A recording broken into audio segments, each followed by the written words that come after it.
Hello, everyone. Welcome to the Around the Big Ten podcast. I'm Marc Givler, joined by Chip Minnich. As always, it's a loaded slate this week, week 5 of the college football season, I believe. I'm losing track of the weeks here, but we have 6 games in the Big Ten. They are all conference games.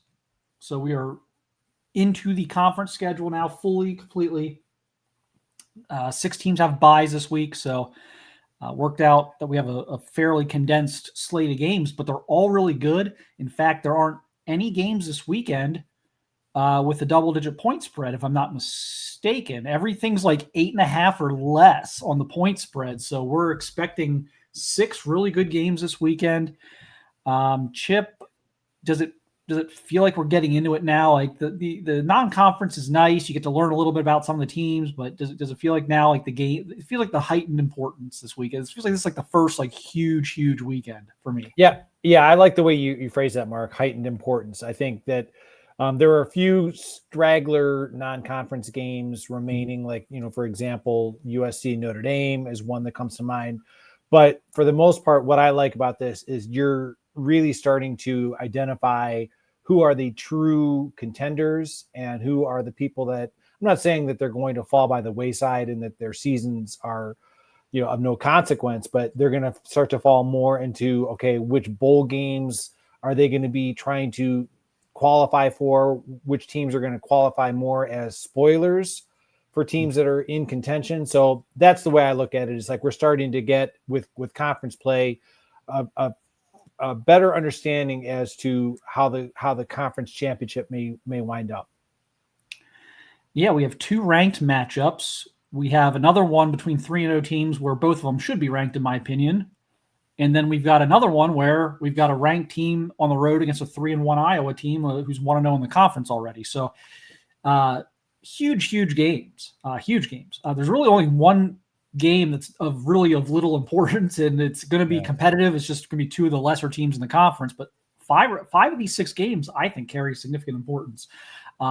Let's dive into the first one, which is the big noon kickoff on Fox, and that is USC number 21 at number 23 Illinois. USC, of course, is 4-0. Illinois coming off the disastrous performance at Indiana last Saturday night.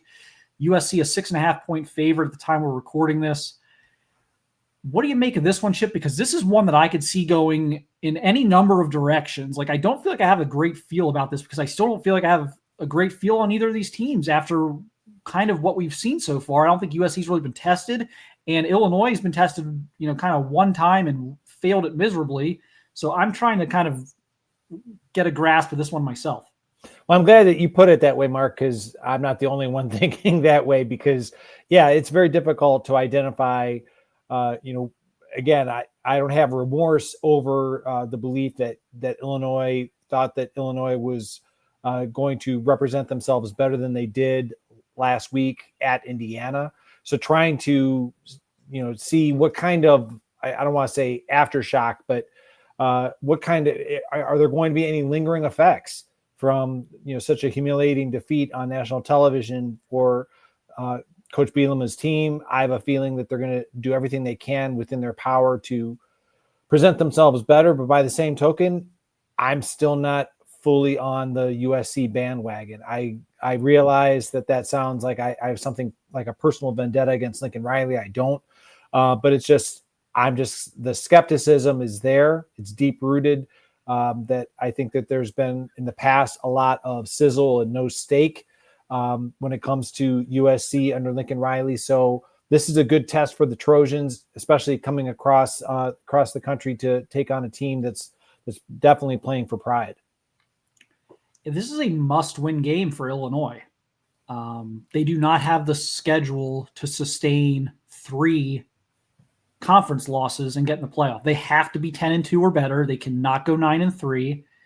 And, they go to Purdue next week, and then they'll have a home game against Ohio State and a road game at Washington. So they have got to put themselves in a position where they can split the Ohio State-Washington games, which would put them at 2 losses if they can beat USC.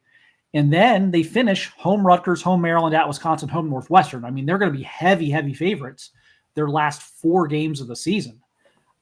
So they've just got to they've got to find a way to get to 6-2, and before they hit that 4-game stretch. And it's really hard to envision them getting to 6-2 if they don't beat USC. It's really hard to envision them beating Ohio, losing to USC, losing Indiana, and then regrouping enough to beat Ohio State at home and then go out to Washington and beat Washington. So this is a must-win for Illinois' playoff chances. And with USC, I would argue it's probably close to that as well. I mean, they're undefeated, of course, but if they don't win this, your next 2 are home Michigan, at Notre Dame. You have to go at Nebraska. You have to go at Oregon at the end of the year. Like, you also probably have to go 10-2 if you're USC. And so if you don't win this one, it really puts you in a tough spot to, where you only get one more loss on a season where you may be underdogs in 3 games down the stretch. Certainly, I think Notre Dame and Oregon, and we'll see what the line is for the Michigan game. But it's going to be interesting. This has to feel like a must win for both of these teams, right? Absolutely. I think you summarized it very well. That I guess the clinical term would be like margin for error. It's been dramatically reduced for both teams. Like you said, with Illinois, and I realize it sounds, that the way that you put the latter portion of their schedule, it sounds like we've already given those games to Illinois and stranger things have happened within the Big Ten. But the reality is that right now they are facing a situation where, as you said, in the next few weeks, that their schedule, they have little to no margin for error. And by the same token, you could make the same argument about USC. Now, granted, one of those games, the fact that Notre Dame, a non-conference game, it's more on the prestige factor, the fact it's a longtime rival that they always want to play well against, but it won't hurt them within the Big Ten conference race. But the larger point that you're making about, okay, when we're talking about the 12-team college football playoff, you start, predicting or projecting possible losses. It kind of amplifies the importance of these games that they don't slip up. Yeah, that the line being 6.5, it feels like a lot.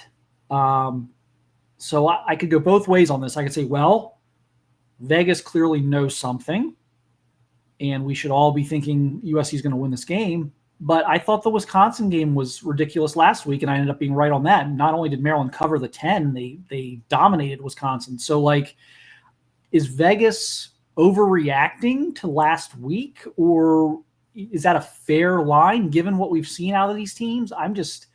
It feels like a lot for a cross-country road flight for a team that historically has had some defensive struggles in terms of physicality against a team that historically has been pretty physical. I agree with you. I would say that it feels like a lot in terms of the Vegas line. But I also believe that Vegas can kind of point to the fact that, okay, not only what they saw last week, but Curt Cignetti of Indiana referenced the fact, hey, we saw what they struggled against with Duke. So maybe that's how Vegas is responding. I'm just, kind of, hypothesizing here. So who you got? I'm reluctantly going with USC. I know what I just said about, being skeptical.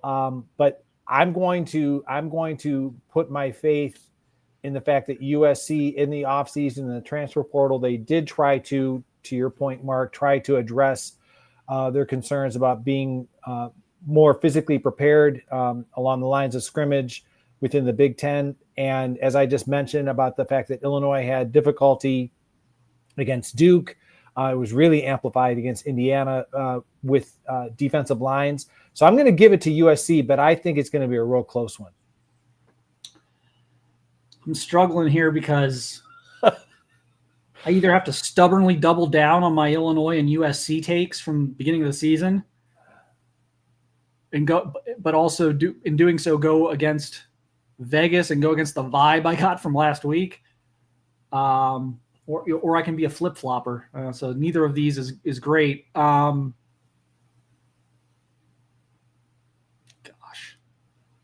Yeah, I'm going to go USC. I can't get the defensive performance by Illinois from last week out of my head, and USC's offense is doing a lot of good things right now. They've got some good weapons. Their quarterback's playing well. He brings dual threat ability. I think there's a chance we look back on last week and eventually come to the conclusion that just like Indiana's really, really good, and Fernando Mendoza's a top 5 pick in next year's NFL draft, and we just didn't realize it yet at the time. And I think there's a real possibility of that, but at the same time, that was just such an uninspired performance that it's hard to see them just shaking that off. But we'll see. But I'll take USC in a close one. I would not bet on this game in any stretch. I don't like the line. If you force me, I would take the points. But like I don't. I told everyone to follow me on the Maryland game last week. I'm not telling anyone to do anything on this one this week. I just enjoy this one on TV because I think this one's fairly unpredictable on Saturday afternoon. But so that's a great start to the day, though, having a couple ranked teams with playoff implications on the line and everything else. So then we get, I believe, another noon kick here, and that is between Rutgers and Minnesota. That's going to be on Big Ten Network. It's Rutgers at Minnesota. Minnesota's a 4.5-point favorite as we record this. Rutgers 3-1, Minnesota 2-1. Rutgers lost their Big Ten opener last week at home to Iowa in a very competitive game. Now they hit the road for Minnesota, who's kind of trying to regroup after their last outing 2 weeks ago against Cal was much less than what we expected out of Minnesota this year. That was not a good performance out west there by the Gophers. So, Chip, how do you look at this one now, given kind of what we've seen out of both these teams lately? Both teams lost their last time out. Rutgers clearly, in my opinion, was the better loss. I mean, you would maybe like to see Rutgers win that game, but I kind of picked Iowa as a small favorite there.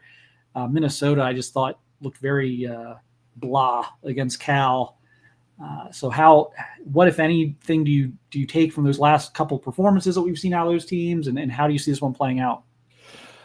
Well, like you said, I think Minnesota, their last performance left a sour taste in everyone's mind and the collective psyche of Minnesota. I think it's going to be interesting to see how PJ Fleck, if his team can respond. I believe that they will. The fact that it's a home game, I'm very genuinely interested to see if Darius Taylor is going to make a comeback, because I think he is.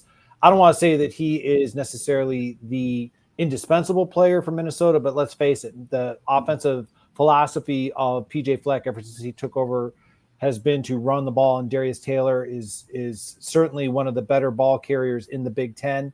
So if he's healthy, I think that he can make a positive impact. I think Rutgers is going to keep it close, but I'm going to go with Minnesota just because it's at home. I don't really have a strong feeling about it. Remember last week when we were talking about, Wisconsin and Maryland, and I said I didn't really feel good about it. I'm not nearly as squeamish as I was last week. I just think this is going to be one of those things where the home team, I think Minnesota is going to rebound. I think they've used this bye week to address whatever it was that ailed them on their West Coast trip. But I think Rutgers is going to keep it close. But give me the Golden Gophers here. Yeah, I'm going to take Minnesota as well. Also feel it'll be pretty close.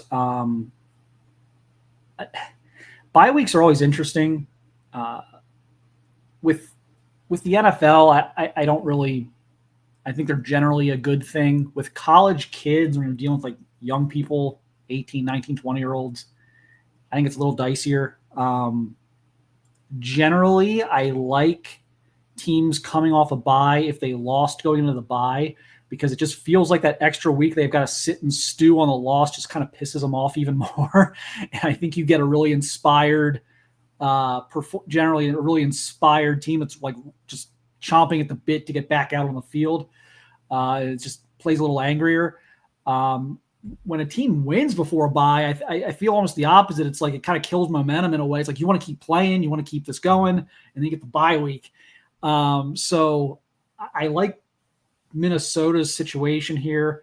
It would seem like Darius Taylor is going to play. That seems to be the common thought here, since he was very close to being a game time decision. 2 weeks ago, you would think, he was essentially game time decision 2 weeks ago. You would think that's enough to get him across the finish line here this weekend. So it's midweek, so they're not going to tell us probably anything until Friday. But I'm going off the assumption that Darius Taylor is going to play, and I think Minnesota wins a fairly low scoring game. Somewhere in the ballpark of like a 24-20 or 24-21 type of thing. But that's going to be a big game for both those teams. Because if you're Rutgers, you don't want to fall to 0-2 in the Big Ten. If you're Minnesota, you don't want to drop to 2-2 overall. You are jockeying for, bowl position right now. So I think this is an important game for both of these teams to try and bounce back, from a loss that maybe both teams felt games they should have won, going into the season, looking at the schedule. So then we get a big one, and I cannot believe Washington isn't ranked, but Ohio State at Washington. Ohio State, an 8.5-point favorite. I think you could have got them at 14 or 15 a couple of weeks ago, which I said I loved and would hammer if it came out that way game week, but I couldn't do it because I just don't like 2 to 3 weeks ahead. I mean, you could get 5 players could get injured, and then you're like, oh, what did I do? So I never do it early, but I feel like I really missed the boat here on almost free money with Ohio State giving that many points. But now it's down to 8.5. Again, somehow Washington's unranked. I think this is the best offense Ohio State's going to play in the regular season, my opinion. I think, defensively, Washington's got maybe some things Ohio State can exploit, and Ohio State's obviously very talented offensively too. But Chip, how nervous are you for this one? Very.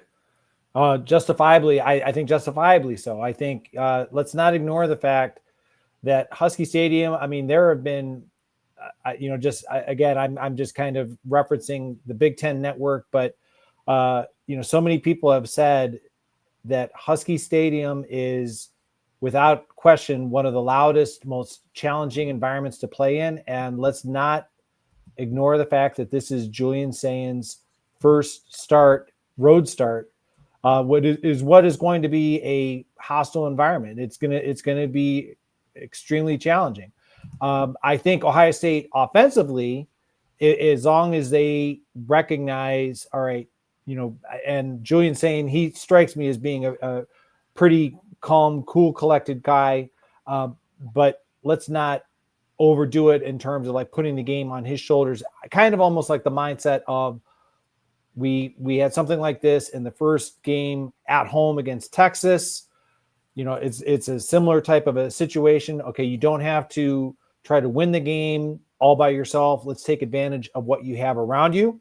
And when you flip it over for the Ohio State defense, the concern I would have is a quarterback that Ohio State defensive coordinator Matt Patricia has compared to Kyler Murray of the NFL's Arizona Cardinals. Okay, so Howard Griffith of the Big Ten Network, he said, he reminds me of Braxton Miller. So I kind of, when you hear those kind of, all right, dual threat quarterback, the talent, Jonah Coleman is the best running back that I think that the rest of the country has not seen up until this point, and Saturday is a tremendous opportunity for them to see it. I think Ohio State's going to have their hands full. I will say that I think Ohio State, it's going to take until the fourth quarter, but I do like the Buckeyes here. I do believe this is going to be a really good test for the Buckeyes going across the country. Yeah, I mean, I circled this game back in August for Ohio State. I said, don't even think for a minute this isn't going to be one of their tougher games. And sure enough, Washington's offense has been just unbelievable the first few weeks of the season. Yeah, competition hasn't been great. That's fine, but they are humming right now. Offensively, they're very confident. Great stadium, great home atmosphere, 22-game home winning streak. So even with their struggles last year, they didn't lose a home game. So this is not going to be easy. I do think the line has settled in at a more fair number. I thought 15 or 16 was free money to take Washington. I unfortunately didn't get that, but at 8.5, I think we're more in the realm of what this will be. I think Ohio State will win somewhere between 7 and 10 points. I think the line's right about the number right now, but I just think Ohio State's going to have a little too much firepower. I think they're going to be able to play a little bit of ball control. keep kind of the Washington offense on the sideline a little bit. And I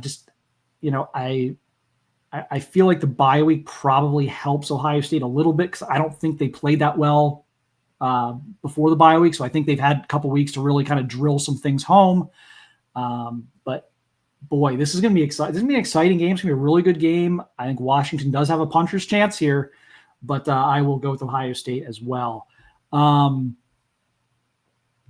So that will be the 3:30 game on CBS. Another big game at 3:30 on Peacock. In number 11 Indiana at Iowa. Indiana is currently a 7.5 point favorite. Chip, so from what my eyeballs watched last week, I just want to say, like, Indiana is going to come in and get this done. On the other hand, this is like a classic kind of trap game where you're just feeling incredible about yourselves. You're going to show up and you're going to run in there and you're just going to blow Iowa out of the building. And then you're going to run into that Minnich voodoo magic or whatever, where so many teams have went in there and just really struggled. And so this is going to tell me a lot about Indiana. Are you a team that can get really hot and roll up somebody, or are you a dominant team week in and week out? I think we're going to learn a lot about Indiana on Saturday. I like the way you put the Minnich voodoo, because that many a team can talk about that, over the years. And let's not ignore the fact, Phil Parker, say what you will about, Iowa in terms of, all right, that they're not offensively exciting. Defensively, they are the kind of team that they don't do anything overly flashy, but they're just fundamentally sound. And so that's, to me, if there's a regret that I have, is the fact that this game is actually going up at the same time as the Ohio State Washington game that's going to dominate my viewing. So, flipping back and forth or trying to do some kind of a split screen is certainly something I'm going to need to address prior to this game starting up. But yeah, I think Indiana, this is an opportunity for them to show that not only last season, but last week was not a fluke. For the life of me, and maybe I just was asleep when this happened, Indiana's Curt Cignetti, it sounded, in some of the comments he made about Illinois, almost like he had something personal against Illinois, but he is coming into this with a very healthy respect for Iowa, talking about how this is going to be a tougher opponent than last week, or a tougher environment than what we had last week, or something along those lines.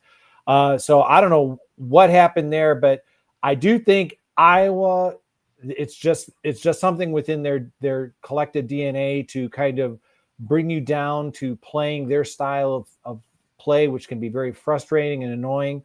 I do like the Hoosiers here. I think Indiana, I think we talked about Fernando Mendoza. I mean, he's certainly doing what he can to elevate his NFL draft stock. But I also would not be surprised if Phil Parker has a few surprises that might confound, frustrate him. So it's going to be interesting to see how Indiana responds. But I like the Hoosiers.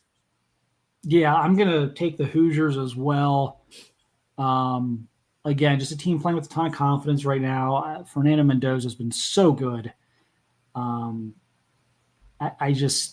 I don't know if Iowa quite has the firepower to keep up, although I thought Gronowski's been playing pretty well.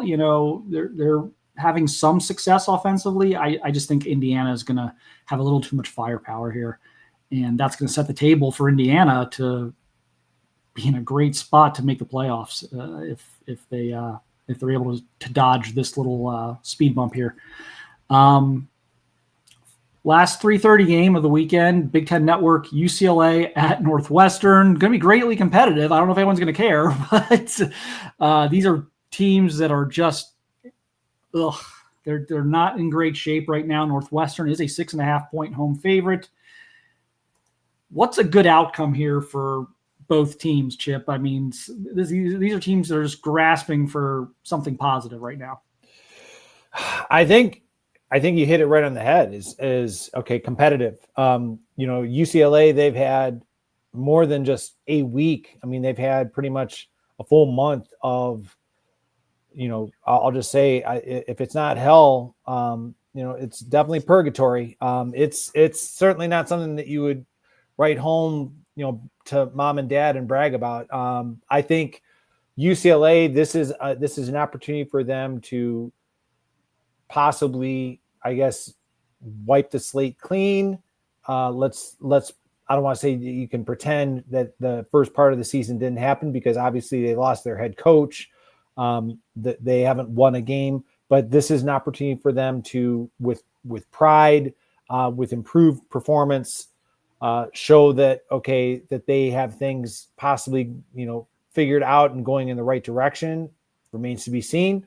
And if you're Northwestern, this is just, I look at this as, all right, this is one of these teams where it's like, all right, you want to win this because it's not only a home game, but this is, if you can't beat UCLA after everything that they have gone through, I mean, that just speaks volumes about what kind of talent and what kind of a remainder of the season you may have. So I'm going to go with Northwestern, but yeah, this is certainly going to be something that, I would be lying if I didn't tell you that I would love to see UCLA pull off the upset just for the feel-good side of it, but I just don't see it happening. I'm going to go with the Wildcats.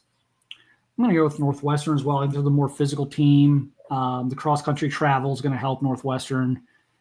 From Northwestern's angle, I don't think there's any moral victories here. They have to win the game.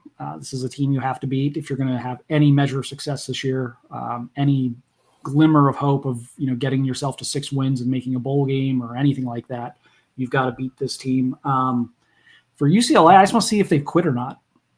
We're going to find out if they've quit, and we're going to find out pretty early in that game if they've quit. If they've mailed it in, coach is gone. We're done here. We're just kind of going to go through the motions till the season's over and transfer and, whatever. We're going to get a test, a kind of a gut check here on this roster and in this group. So that's kind of what I'm looking forward to seeing with this game, is kind of where they're at with that. And that'll bring us to the game of the week. Oregon at Penn State. This is, in my opinion, sorry, Georgia and Alabama, this is my national game of the week. Number 6, Oregon undefeated. At number 3, Penn State undefeated. Penn State currently a 3.5-point favorite as we record this. Oregon, of course, beat Penn State in the Big Ten championship game a year ago. So this is these are teams that have a little bit of familiarity with each other. Obviously, some new players on both teams, some new coaches. Particularly with Jim Knowles now defensive coordinator at Ohio State, but Oregon played Ohio State twice last year. So there's a lot of familiarity here. Oregon hasn't played like a murderer's row of teams by any stretch of the imagination, but a little bit more of a competitive non-league schedule than what Penn State put out there. Is that Penn State's going to have a bye week? How do you kind of sift through that in terms of what to expect on Saturday and who might be more prepared for this game? That latter portion of your question, I'm all in on Oregon being better prepared for this game. No disrespect to Penn State. I mean, they made their schedule. I had a similar kind of a mindset that might impact Indiana, but I saw something earlier today, speaking of the Big Ten Network, when they were talking about the Sagarin ratings and something along those lines, how Penn State's strength of schedule was like 220 something. And the joke being that, okay, there are FCS teams that have a tougher schedule than what Penn State has played up until this point. So that part I am fully in on, that Oregon is better prepared.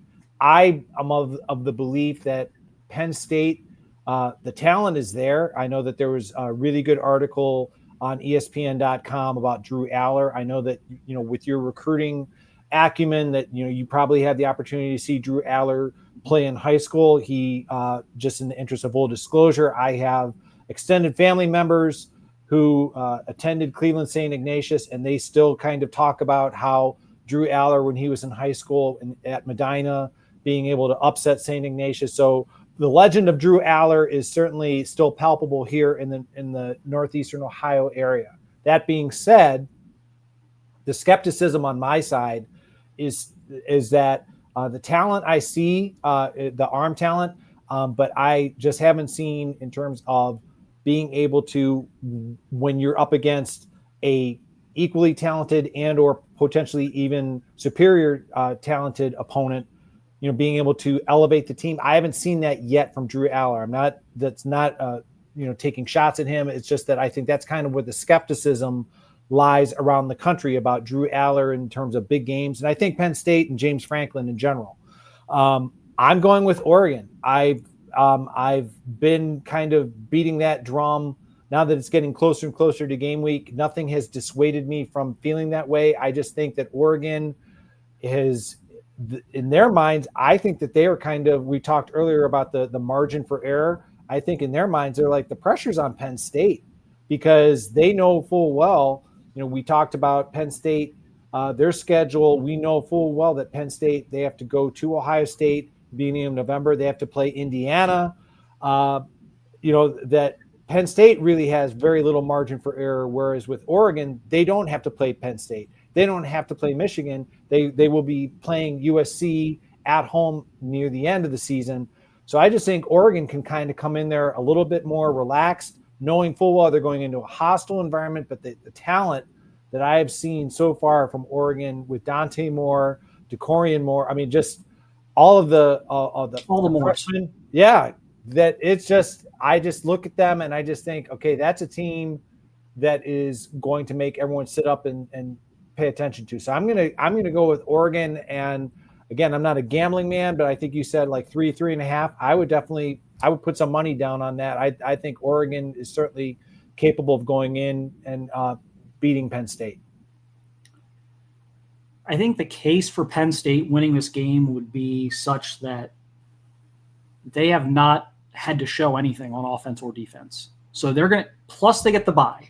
So they're going to be able to kind of reach in and probably show some new formations, have all sorts of new wrinkles that they haven't put on film yet, especially for Jim Knowles as, kind of the new defensive coordinator and things he hasn't shown yet at Penn State. So I think there's a little bit of, I think it's a little tricky to prepare for Penn State if you're Oregon from this game, just because of that. You can talk about the night game and atmosphere. That's fine. But I think, Oregon playing in like the loudest stadium in the country week in and week out, I don't think they're going to be intimidated by the atmosphere.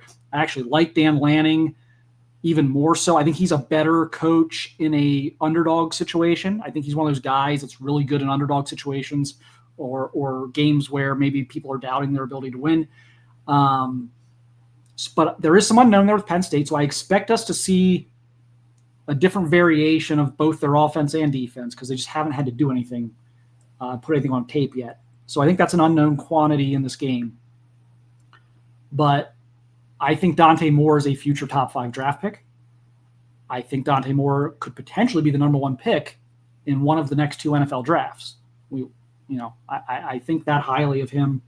Watching him in high school and then seeing what he's been doing now, the first few games, some of the throws he's been making are just insane. I think Oregon has the better quarterback in this game. I really do. I think Oregon has the better wide receivers in this game. I think Oregon has at least equal talent on defense. And so between that and all the pressure being on, like, if James Franklin doesn't win this game, oh my goodness, the natives are going to be just furious. I think there's more pressure on Penn State and more pressure on James Franklin. I think Dan Lanning is going to just let it rip, be loose like he was the first time they played Ohio State last year, when he had the wrinkles, he had the onside kick, he had all these different things, and then they were the number 1 seed and the favorite in Ohio. They didn't have the revenge fat card or anything like that, and they kind of got the other end of that. But this, to me, is more like the first time they played Ohio State with, being able to kind of freely just let loose, and no one's going to really blame you if you lose the game. So I am also going Oregon. I've put my money where my mouth is. I've taken the 3.5. I've already done that. Like I said, I wish I would have gotten 6.5 or bought it to 7 a week ago, but you do that, and then Dante Moore gets injured that weekend, and they're without 4 starters or something against Penn State, and it's like, well, there went. I just might as well set that on fire. So I just can't bring myself to do those early lines. But yeah, I still like Oregon plus 3.5. I like them to win, and I think we're going to see Oregon and Ohio State and Indianapolis is what I think is how I think this is all going to play out. Although Indiana is certainly going to have something really to say about that, just because of their schedule moving forward and everything else. You know, Ohio State and Oregon, I don't think either one of them have a shot to beat Indiana, right? They're not playing either. Indiana doesn't play either one of them down the stretch, is my understanding, unless I've blanked on something. They don't play. Does Indiana play Oregon? Indiana plays Penn State. Do they play Oregon?